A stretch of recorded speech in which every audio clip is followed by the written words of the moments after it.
Today I'm gonna give you a law that is related to manifestation. It will be little long. If you want to stay, you can stay. If you don't want to stay, go ahead. So that is called Parkinson's law. I don't know how many of you heard about it. So the thing is called Parkinson's law.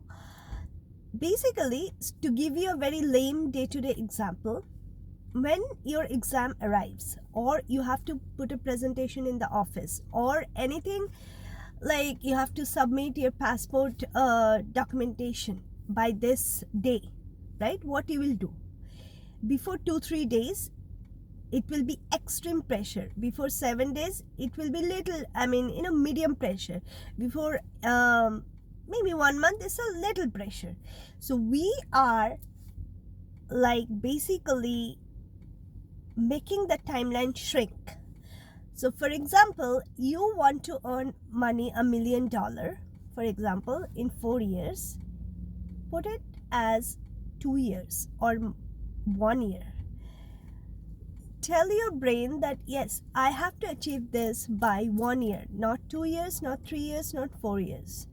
Trust me, your subconscious mind will get triggered and you will do at your power whatever you can to shrink that timeline. You have to create that pressure in your brain that yes, apart from that 5 years, 4 years, I'll go and break it to 1 year. And that is the beautiful thing of Parkinson's law. You have to shrink the timeline, okay? Now, again, just for caution, it doesn't apply to everything, but most of the things you can achieve with this law if you train your brain. I am writing a book, like it will be releasing.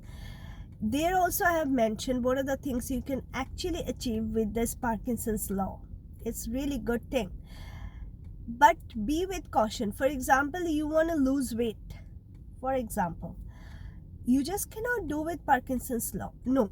If you say, I would really not recommend it, because you are playing with your body, right?